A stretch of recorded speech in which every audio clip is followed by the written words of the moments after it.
Hello and नमस्कार हमारे प्यारे पीपीएससी तैयारी के साथियों। आपके चैनल स्टडी तंत्र में बहुत बहुत स्वागत है। आशा करते हैं आप सभी स्वस्थ और मस्त होंगे। साथियों, जैसा कि आप स्क्रीन पर देख सकते हैं, ट्रांसफर अपडेट यानी आज सभी आप जितने भी हमारे शिक्षक हैं जो कि टीआरई 3 से यहाँ पे बहाल हुए हैं, आप सभी के लिए यहाँ पे ट्रांसफर पे एक बिग अपडेट आ चुकी है। उसके संबंध में इस प्रॉपर वीडियो में चर्चा करेंगे। साथ ही साथ आप सभी टीआरई 3 के शिक्षकों का एक वाजिब प्रश्न था जो कि लगातार कमेंट सेक्शन के माध्यम से देखने को मिलता है कि ग्रेड पे को लेकर के सर क्या सूचना है, क्योंकि काफी समय पहले यहाँ हमारे चैनल के माध्यम से आपको एक चीज बताई गई थी कि चुनाव के पहले आपको एक बड़ी खुशखबरी देखने को मिलेगी जिसके अंतर्गत आपका ग्रेड पे की घोषणा सरकार कर सकती है। तो आखिर ग्रेड पे को लेकर के यहाँ पे क्या विचार चल रहा है, शिक्षा विभाग किस स्तर पर विचार कर रहा है, साथ ही साथ क्या भविष्य में संभावना है ग्रेड पे को लेकर के, इसके संबंध में एक बहुत बड़ी अपडेट भी आ चुकी है। संबंधित वीडियो में आपको जानकारी प्रदान की जाएगी। इसके अलावा आप सभी को पता है कि बिहार में यहाँ पे विधानसभा चुनाव प्रस्तावित है और इसको लेकर के लगातार P1, P2 और P3 साथ ही साथ प्रिसाइडिंग ऑफिसर्स की ट्रेनिंग की जा रही है। साथियों, आप सभी को बता देते हैं कि यहाँ पे जो सबसे पहला मतदान है वो 6 नवंबर को होने वाला है और इसके बाद जो अगला मतदान होगा वो 11 नवंबर, फिर इसके बाद आप सभी का 14 नवंबर की डेट में यहाँ पे फाइनल काउंटिंग होगी। तो ये सारी जो चीजें हैं इसमें कहीं ना कहीं जो बीपीएससी टीआरई 3 वाले हैं जो कि 9 चयनित यहाँ पे शिक्षक हैं, इन सभी का ये फर्स्ट टाइम होगा इलेक्शन का। तो इसको लेकर के क्या सावधानियां बरतनी है, साथ ही साथ इलेक्शन ट्रेनिंग के क्या फायदे होते हैं और किस प्रकार से आप इसमें स्किल्स भी कलेक्ट कर सकते हैं, उसके संबंध में आपको जानकारी प्रदान करेंगे और कौन कौन सी सतर्कता आप बरतें ताकि आपको इससे कोई ऐसा नुकसान ना झेलना पड़े कि आपका यहाँ पे करियर पे कोई दाग धब्बा लगे। इसको लेकर के भी आपको एक यहाँ पे चेतावनी के साथ साथ एक बहुत बड़ा अपडेट देने वाले हैं। साथियों, पूरी वीडियो स्टार्ट करने से पहले आप सभी से एक रिक्वेस्ट है, यदि आप हमारे चैनल पे नए हैं तो हमारे चैनल स्टडी तंत्र को जरूर सब्सक्राइब कर लें, क्योंकि हमारा चैनल बीपीएससी टीआरई 3 के रिगार्डिंग लगातार ऑथेंटिक और जेन्युइन अपडेट देता रहता है। चलिए साथियों, वीडियो में आगे बढ़ते हैं। साथियों, जैसा कि आप स्क्रीन पर देख सकते हैं, बिहार विधानसभा आम निर्वाचन 2025, यहाँ पे आप देख सकते हैं जो आवश्यक विवरणी है जैसे मतदान की तिथि, लोकसभा संख्या एवं नाम, विधानसभा क्षेत्र संख्या एवं नाम, ये इंपॉर्टेंट अपडेट है जो कि टेलीग्राम के माध्यम से प्रोवाइड करा दिया गया है। टेलीग्राम पर इसका लिंक आपको देखने को मिल जाएगा, वहां से जाइए हमारे टेलीग्राम चैनल को फॉलो कर लीजिए ताकि ऐसी ही इलेक्शन के रिगार्डिंग अपडेट आपको लगातार मिलती रहे। तो बेसिकली यहाँ पे आप देख सकते हैं कि जो इंपॉर्टेंट चीजें हैं वो आपको बताया गया है कि किस प्रकार से आप जब बूथ में जाएंगे तो वहां पे कौन सी इंपॉर्टेंट चीजें हैं, जैसे यहाँ पे स्टैचुरी पैकेट है, नॉन स्टैचुरी पैकेट है, फिर यहाँ पे P1, P2 और P3 के क्या क्या काम है। तो देखिए, अगर आपकी P1 में फर्स्ट टाइम ड्यूटी लगी है तो P1 का मतलब होता है कि मतदान केंद्र का उप प्रभारी। प्रभारी कौन होता है? प्रिसाइडिंग ऑफिसर होता है, जिसको हम लोग पीओ के नाम से जानते हैं, जिसको पीठासीन पदाधिकारी के नाम में से भी जाना जाता है। तो P1 जो होता है वो पीओ के बाद पहला उप प्रभारी होता है। मतदाता सूची के चिन्हित प्रति के प्रभारी होते हैं, साथ ही साथ निर्वाचक पहचान प्रभारी भी होते हैं। महिला या पुरुष आंकड़ा भी यहाँ पे रखते हैं कि कितने यहाँ पे मेल और कितने यहाँ पे फीमेल का यहाँ पे जो है मतदान हुआ है और उनके आंकड़े क्या हैं। साथियों, इसके अलावा यहाँ पे बहुत सारे टीआरई 3 के शिक्षकों का P2 में भी ड्यूटी लगी होगी। तो P2 में बेसिकली क्या होता है, आप सभी को मतदाता रजिस्टर 17A का प्रभारी बनाया जाता है। बहुत इंपॉर्टेंट रजिस्टर होता है 17A। इसको जो है यहाँ पे जब आप जाएंगे यहाँ पे कलेक्शन सेंटर पे या जिसे डिस्पैच सेंटर कहते हैं, तो यहाँ ये फॉर्म की प्रति रखी जाती है और बाद में इसका सभी जिलों में मिलान किया जाता है। इसके अलावा मतदाता पर्ची भी आप जारी करेंगे। जैसे मान लीजिए कोई यहाँ पे मतदाता आया तो मतदाता को वेरिफिकेशन करने का काम आप ही का होगा। इसके अलावा उसको जब वेरिफिकेशन कर लेंगे तो उसके बाद उसको एक पर्ची देंगे और उस पर्ची के माध्यम से फिर वो जाकर के वोट डाल पाएगा। इसके अलावा यहाँ पे अमिट शाही के भी आप प्रभारी होते हैं, लेकिन बेसिकली अब P2 जो है अमिट शाही P3 को दे देते हैं और P3 के ऊपर थोड़ा सा लोड कम होता है, जिसकी वजह से P3 यहाँ पे अमिट शाही का प्रयोग करते हैं। लेकिन अगर सही बात की जाए कि अमिट शाही का प्रभारी कौन होता है तो वो P2 ही होता है। और P3 की बेसिकली बात करें तो देखिए, P3 के पास क्या होता है, कंट्रोल यूनिट होता है, जिसके माध्यम से जो आपका वीवीपैट है, साथ ही साथ आपका जो यहाँ पे बैलेट यूनिट है, उसको कंट्रोल यूनिट के माध्यम से सारी क्रियाएं करता है। तो देखिए, यहाँ पे मतदाता पर्ची संग्रह करेंगे। जैसे यहाँ P2 मतदाता पत्र पर्ची जारी करता है, P3 के पास आते हैं मतदाता और उसके बाद P3 क्या करता है, मतदाता पर्ची को संग्रह करने का काम करता है। इसके अलावा अमिट शाही की जांच भी करता है ये और सीयू से बैलेट देता है। साथ ही साथ पीठासीन पदाधिकारी को सहयोग भी P3 करता है। और इसके अलावा कुछ इंपॉर्टेंट अपडेट जैसे कि प्रमुख पैकेट्स होते हैं, इनके बारे में आपको जान लेना चाहिए क्योंकि आगे चल करके भी इसका आपको ज़रूर कार्य पड़ेगा। साथ ही साथ यहाँ पे देखिए ये जो टोटल चुनाव होता है, इलेक्शन होता है, ये आपका एक तरीके से ये टीम वर्क की तरह होता है।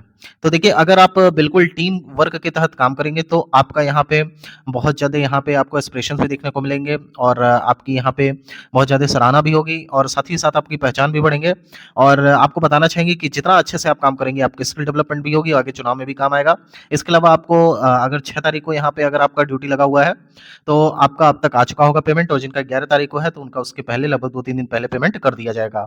साथियों, अगर चुनाव से रिलेटेड आपके कोई भी प्रश्न है तो कमेंट सेक्शन के माध्यम से पूछ सकते हैं। साथ ही साथ आप अगर कोई इंस्ट्रक्शन देना चाहें कि सर इस पर प्रॉपर वीडियो बनाइए, हमारे क्या कार्य हैं, दायित्व है, तो उसके संबंध में एक सेपरेट वीडियो आएगी, अगर आपके कमेंट सेक्शन यहाँ पर आते हैं तो। साथियों, अब बात कर लेते हैं हमारी टीम यहाँ पे ट्रांसफर अपडेट को लेकर के सचिवालय स्तर पर गई और फिर वहां से आला पदाधिकारियों से बातचीत में क्या निष्कर्ष निकल करके आया, यानी कि क्या कंक्लूजन्स निकल करके आया, उसके संबंध में यहाँ पे आपको बता देते हैं। तो देखिए बीपीएससी टीआरई 3 के विषय में जब हमने यह जानना चाहा कि बीपीएससी टीआरई 3 का आखिर ट्रांसफर कब होगा, तो आला पदाधिकारियों के द्वारा यह स्पष्ट निर्देश दिया गया कि देखिए अभी फिलहाल यहाँ पे आपको पता होगा कि 41,000 शिक्षकों का लगभग यहाँ पे स्थानांतरण की प्रक्रिया चल रही है, जिसमें 17,000 से अधिक शिक्षकों का जो जिला आवंटन है वो कर दिया गया है और विद्यालय आवंटन की कार्रवाई यहाँ पे प्रस्तावित है, जो कि जिला स्तर से होनी है, जिसकी अध्यक्षता यहाँ पे डीएम कर रहे हैं। इसके अलावा अभी कई सारे शिक्षक ऐसे भी हैं जिनका अभी तक लगभग 24,000 शिक्षक ऐसे हैं जिनका अभी तक जिला आवंटन नहीं हो पाया है, जिन्होंने 3 जिला का विकल्प दिया था, उन 3 जिले में इनका सिलेक्शन नहीं हो पाया। तो इसको लेकर के भी विभाग कार्य कर रहा है और जब इनकी यहाँ पे प्रक्रिया समाप्त हो जाएगी, इनका स्थानांतरण कंप्लीट हो जाएगा, उसके बाद फिर एक यहाँ पे पॉलिसी बन रही है और उस पॉलिसी के अंतर्गत यहाँ पे जो बचे हुए टीआरई 3 के शिक्षक हैं या फिर जिन्होंने म्यूचुअल ट्रांसफर ले लिया है ऐसे शिक्षक हैं और साथ ही साथ जो बचे हुए बाकी कोई भी अन्य शिक्षक हैं वो सभी उस पॉलिसी के अंतर्गत आएंगे और अपना ट्रांसफर ले पाएंगे। अब देखिए यहाँ पे बहुत सारे फेक न्यूज भी पेडलिंग चल रही थी और फेक न्यूज के माध्यम से ये बताया जा रहा था कि शिक्षा विभाग ने स्पष्ट तौर पर कहा है कि अब जब आपकी नियुक्ति हो गई है या फिर अगर आपने ट्रांसफर ले लिया है तो उसके बाद 5 साल के बाद ही आपकी 5 साल के बाद ही आपका ट्रांसफर होगा। तो इसको लेकर के आप बिल्कुल स्पष्टता रखिए। तो देखिए आपको बता देते हैं ऐसा कुछ भी नहीं है। 5 साल को लेकर के एक नियम प्रस्तावित था काफ़ी पहले और इसके पूर्व जो एसीएस थे आपको पता होगा कि इसके पूर्व आपके एसीएस थे डॉक्टर एस सिद्धार्थ जी। तो एसीएस एस सिद्धार्थ जी की तरफ से भी इस बात का खंडन किया गया था कि अगर किसी को जरूरत है तो उसका ट्रांसफर अवश्य किया जाएगा। देखिए 5 साल वाला कोई भी ऐसा प्रतिबंध नहीं है। इसको लेकर के आप निश्चिंत रहिए।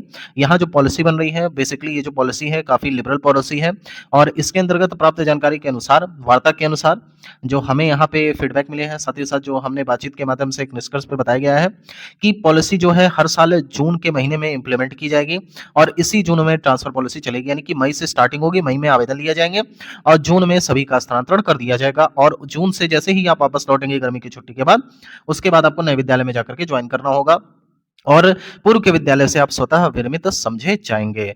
तो देखिए यहाँ जो नई पॉलिसी है तो ये नई पॉलिसी कब तक आ सकती है, इसको लेकर के भी आपके प्रश्न होंगे।